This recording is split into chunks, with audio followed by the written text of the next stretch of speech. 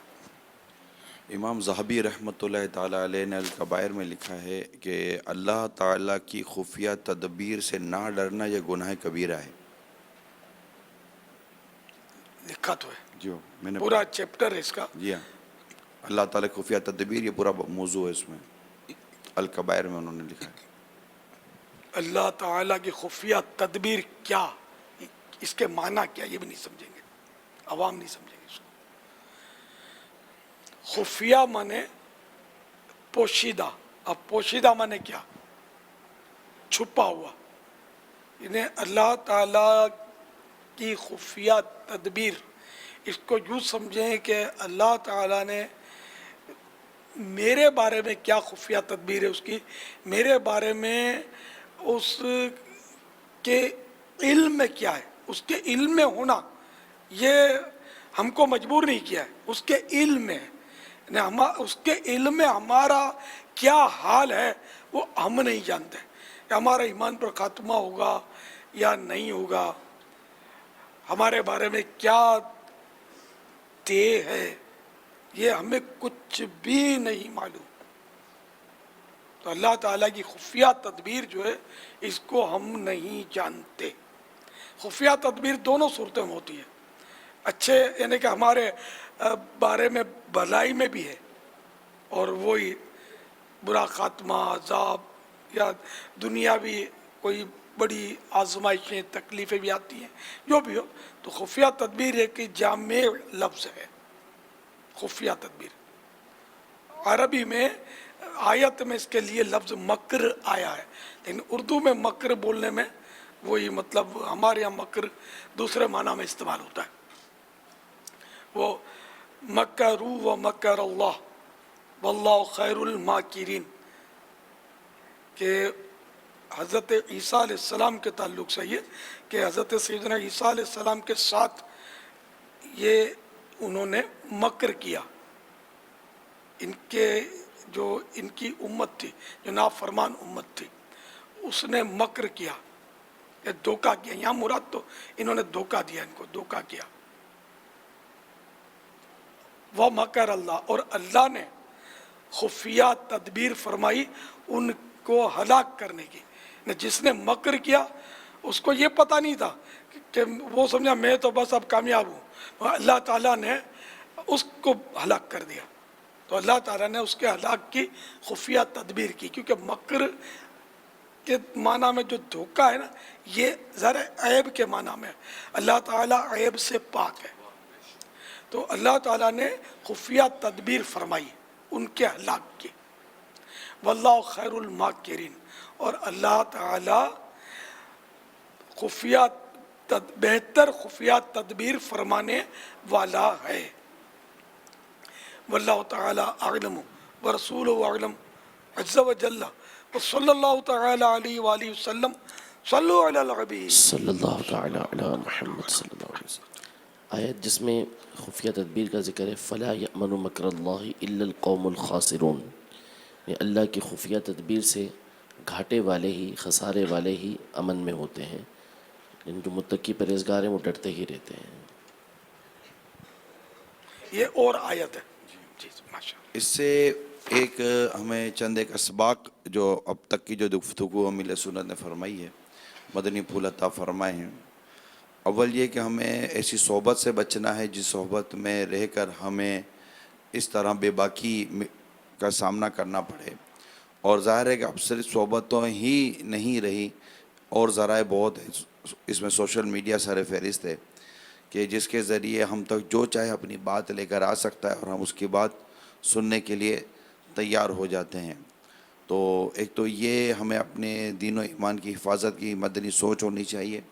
دوسرا بھی اہل سنت نے مکر کے حوالے سے بڑی خوبصورت وضاحت فرمائی، اور جس کو آج کے دور میں تھوڑی بہت عربی آتی ہے، کوئی عربی کورس کر لیتا ہے، کوئی عربی سیکھ لیتا ہے اور عربی کے معنی پڑھنا سمجھ لیتا ہے، تو وہ قرآن کا ترجمہ کرنے بھی بیٹھ جاتے ہیں اور اپنے طور پر کچھ نہ کچھ لکھتے رہتے ہیں، جبکہ اس کے لیے بہت سارے علوم دینیہ کا ہونا بے حد ضروری ہے کہ اللہ تبارک و تعالیٰ کی شان میں کون سا لفظ کہہ سکتے ہیں، کون سا لفظ نہیں کہہ سکتے، رسول پاک صلی اللہ تعالیٰ علیہ وآلہ وسلم کی شان میں کون سا لفظ کہہ سکتے ہیں، کون سا لفظ نہیں کہہ سکتے، اس کا علم ہونا بھی ضروری ہے۔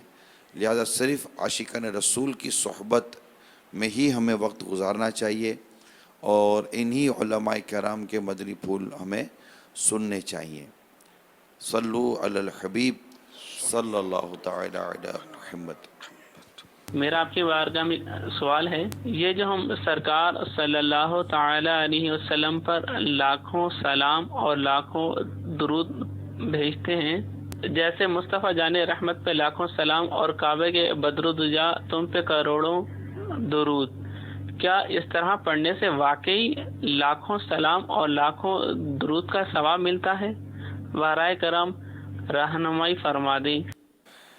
فتاوی مرکز تربیت افتاء جلد 2 پیج نمبر 349 تا 351 فقیہ ملت اکیڈمی الہند کے حوالے سے ہے۔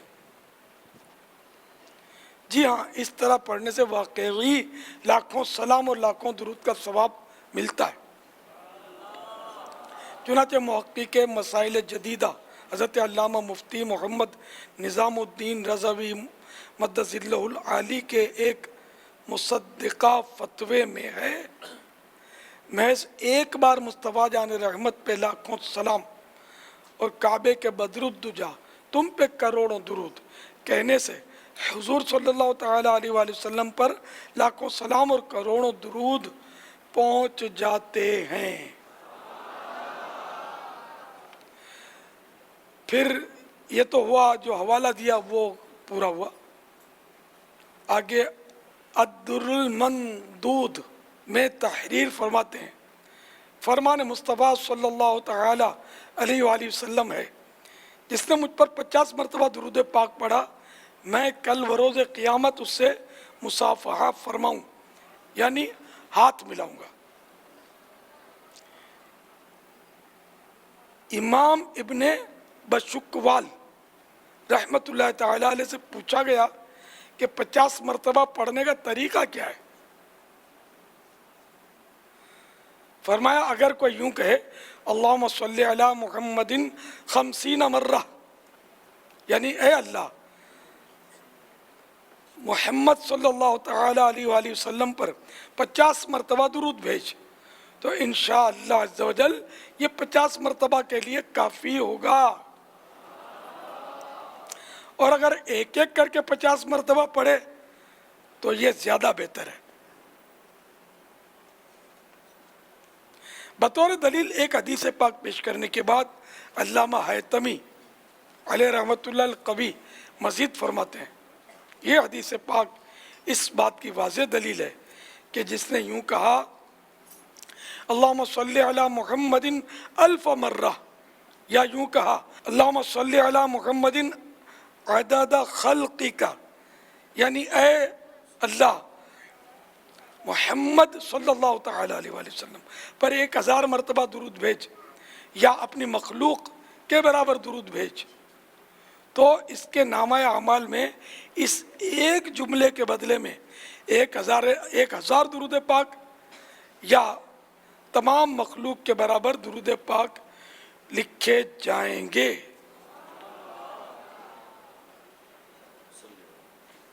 صلو علی الحبیب صلی اللہ تعالی علی محمد۔ میرا امیر اہل سنت سے یہ سوال ہے، بعض لوگ سجدے میں جا کر دعا مانگتے ہیں، کیا یہ درست ہے؟ فرمان مصطفیٰ صلی اللہ تعالی علیہ وآلہ وسلم، بندہ اپنے رب سے سب سے زیادہ قریب سجدے کی حالت میں ہوتا ہے، تو اس میں دعائیں زیادہ مانگو۔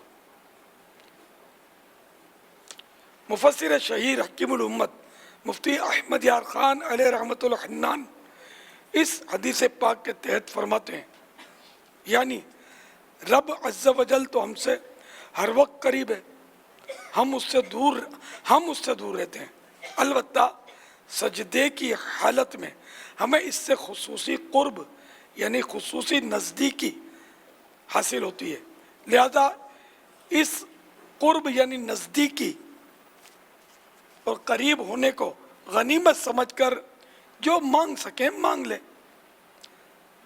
بعض لوگ سجدے میں گر کر دعائیں مانگتے ہیں یعنی دعا کے لیے سجدہ کرتے ہیں.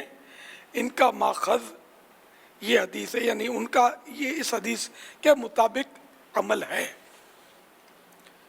مرآت جلد 2 پیج نمبر 82 تا 83. واللہ تعالی اعلم ورسولہ اعلم عز وجل وصلی اللہ تعالی علیہ وآلہ وسلم. اس میں فرض نمازوں میں تو نہیں مانگنی دعائیں، نفلوں میں، نفل میں مانگنی ہے. نفل میں بھی، اور وہ بھی عربی میں، اور وہ بھی وہ کہ جس کا سوال بندوں سے نہ ہوتا ہو، اللہ تبارک و اللہ تعالیٰ تعالیٰ سے. سے ہوتا ہو. نفل میں دعا مانگنی ہے، صرف فرضوں میں نہیں. اور دعا عربی میں مانگنی ہے اور اللہ سے مانگنی ہے، کہیں بھی اس میں بندوں سے سوال نہ کیا گیا ہو. نارملی ہمارے نماز میں اس طرح سجدے میں جا کر دعا کرنے کا اتنا رجحان نہیں ہوتا. جیسے کہ نارملی طور پر بیٹھے ہیں اور اب اللہ تعالیٰ کے حضور سجدہ کرتے ہیں، وہ یوں کرتے ہیں سجدہ، یوں بھی کر رہے ہیں اور چلیے آسمان کی طرف ہوتی ہیں. اب یہ دعا کا ایک انداز ہے. اور اس میں بھی یہ ذہن میں ہوتا ہے کہ سجدے میں بندہ رب کے زیادہ قریب ہوتا ہے، تو وہ اس طرح سجدے کی اپنی کیفیت بناتے ہیں، ہاتھ آسمانوں کی طرف، ہتھیلی آسمان کی طرف رکھتے ہیں اور اللہ تعالیٰ سے دعا کرتے ہیں. تو یہ نماز میں نہیں ہوتے، نماز کے باہر ہوتے ہیں. تو ایسے میں کیا کرنا چاہیے؟ باہر شریعت میں سجدے بے سبب کا تذکرہ جو اعلیٰ حضرت امام اہل سنت رضی اللہ تعالیٰ عنہ نے جو کیفیات لکھی ہیں کہ کس انداز میں دعا مانگنی ہے ان کے والد گرامی نے، تو اس میں یہ تیسری صورت لکھی ہے سجدے کی.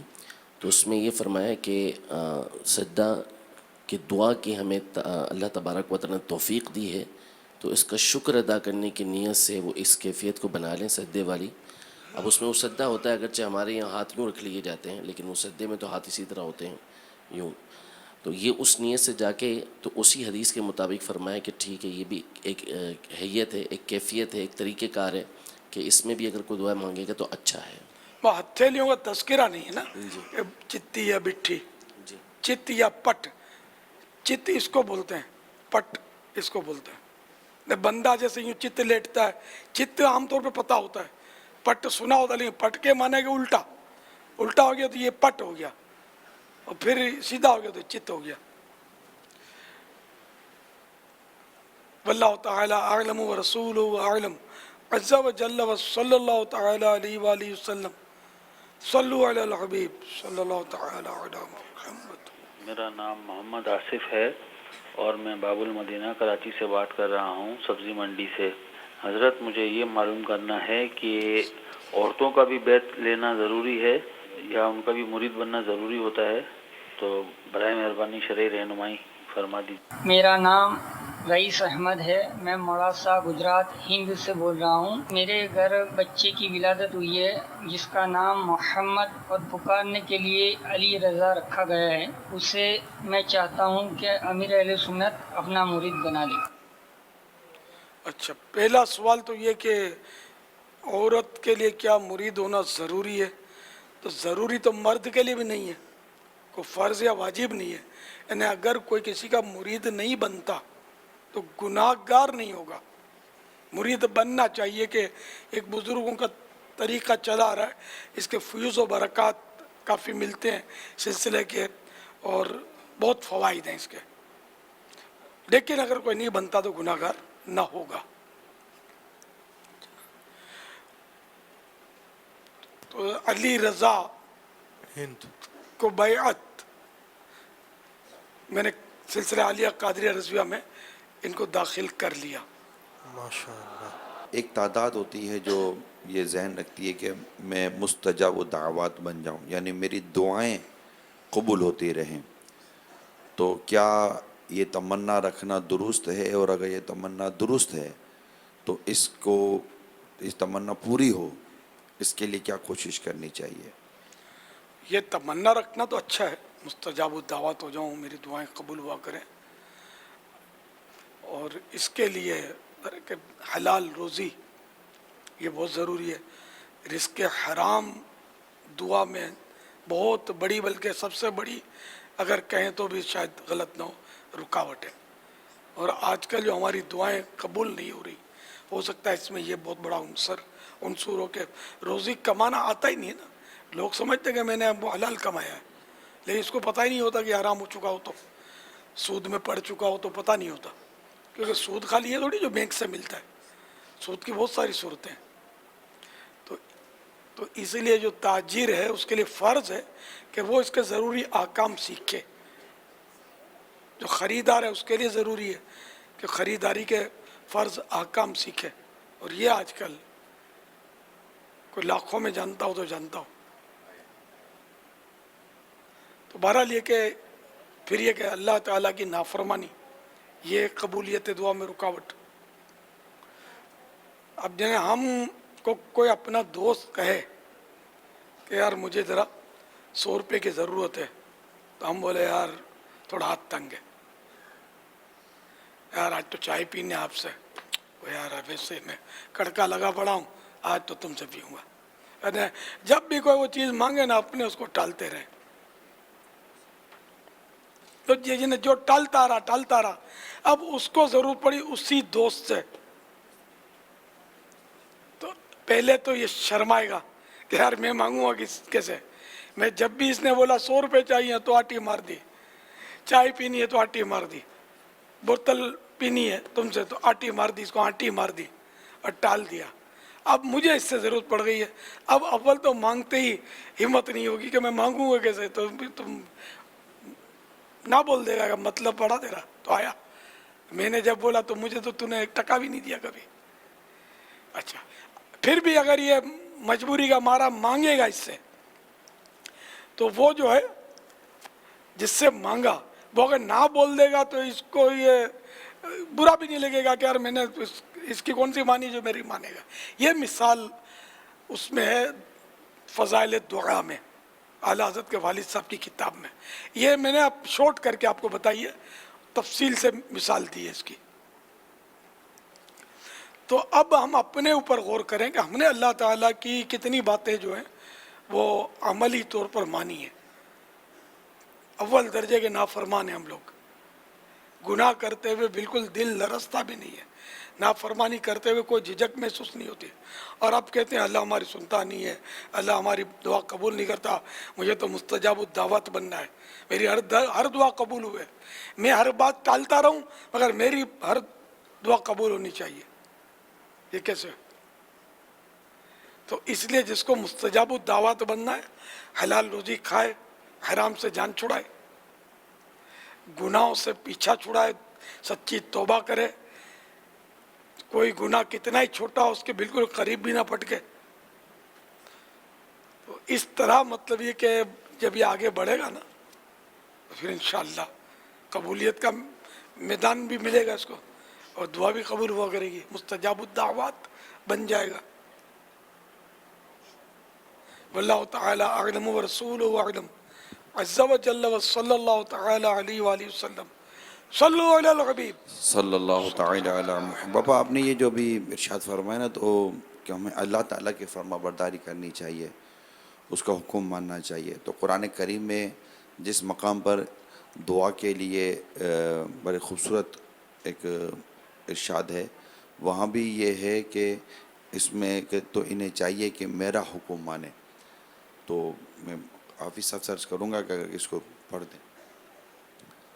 بسم اللہ الرحمن الرحیم. وَإِذَا سَأَلَكَ عِبَادِي عَنِّي فَإِنِّي قَرِيبٌ أُجِيبُ دَعْوَةَ الدَّاعِ إِذَا دَعَانِ فَلْيَسْتَجِيبُوا لِي وَلْيُؤْمِنُوا بِي لَعَلَّهُمْ يَرْشُدُونَ. اور اے محبوب جب تم سے میرے بندے مجھے پوچھیں تو میں نزدیک ہوں، دعا قبول کرتا ہوں پکارنے والے کی جب مجھے پکارے.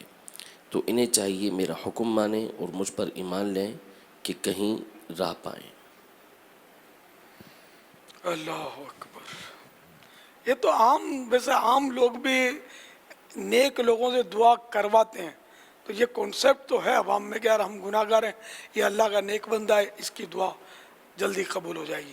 یہ تو عام تصور ہے. امام صاحب سے بولیں گے، علماء سے بولتے ہیں، مشائخ سے، خطیب صاحب سے، کوئی بھی نیک بندہ نمازی بندہ نظر آتا ہے تو لوگ بولتے میرا بچہ بھی ہمارے ذرا دعا کر دینا نا. یہ عام ہے الحمدللہ، اچھی بات ہے، بولنا چاہیے، کوئی حرج نہیں اس میں. وہ خود بھی نیک بننا چاہیے، پھر بھی نیکوں سے دعا کروانی چاہیے. اپنے آپ کو نیک نہ سمجھنا چاہیے ورنہ بہت بڑی خرابی پیدا ہو جائے گی. اپنے آپ کو ہمیشہ ہمارے بزرگوں نے گناہ گار ہی تصور کیا ہے اور کہا ہے ہم گناہ گار ہیں، ہم گناہ گار ہیں، ہم گناہ گار ہیں. ایک بھی بندہ ایسا نہیں ملے گا جو کہے گا کہ میں بہت نیک آدمی ہوں. بزرگوں میں تو ہم نے تو کہیں نہیں پڑھا کہ میں بہت نیک آدمی ہوں. صلو علی الحبیب صلی اللہ تعالی علی محمد. آج 28ویں روزے کا بھی اب ٹائم پورا ہونے لگا ہے. آنے والی رات 29ویں شب ہے. یہ فیضان رمضان میں لیلۃ القدر کا جو باب ہے اس میں حضرت سیدنا شیخ ابو الحسن شاذلی علیہ رحمۃ اللہ الولی جو کہ شاذلیہ سلسلے کے پیشوا ہیں، قادری ہوتے ہیں، قادریہ شاذلیہ، جیسے ہم لوگ ہیں قادریہ رضویہ. تو یہ بہت بڑے ولی اللہ ہوئے ہیں، وہ صدیوں پرانے بزرگ ہیں. عرب دنیا میں ان کے مرید کافی ہوتے ہیں، شاذلی، قادری شاذلی. تو انہوں نے اپنے تجربات لکھے ہیں لیلۃ القدر کے تعلق سے کہ میں نے جب سے بالغ ہوا ہوں تو تب سے فلاں دن روزہ پہلا ہوا تو فلاں دن میں نے لیلۃ القدر پائی. تو اس میں انہوں نے اپنا تجربہ یہ ارشاد فرمایا کہ جب کبھی اتوار کو پہلا روزہ ہوا تو میں نے 29ویں شب میں لیلۃ القدر کو پایا. تو ان کے تجربے کے مطابق آنے والی رات لیلۃ القدر ہو سکتی ہے اور رمضان کی شاید آخری رات ہو. الصلاۃ والسلام علیک یا رسول اللہ وعلی آلک واصحابک یا حبیب اللہ.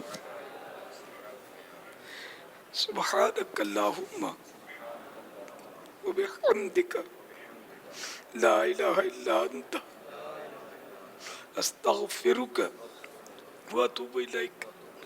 سبحانک اللہم وبحمدک لا الہ الا انت استغفرک واتوب الیک. سبحانک اللہم وبحمدک لا الہ الا انت استغفرک واتوب الیک. اللہم انک عفو کریم تحب العفو فاعف عنی. اللہم انک عفو کریم تحب العفو فاعف عنی. اللہم انک عفو کریم تحب العفو فاعف عنی. اللہم اجرنی من النار. اللہم اجرنی من النار. اللہم اجرنی من النار. صلو علی الحبیب صلی اللہ تعالی علی محمد. مدنی مذاکرہ ہے شریعت کا خزینہ، اخلاق کا، تہذیب کا، طریقت کا خزینہ. مدنی مذاکرہ ہے، مدنی مذاکرہ، مدنی مذاکرہ ہے، مدنی مذاکرہ.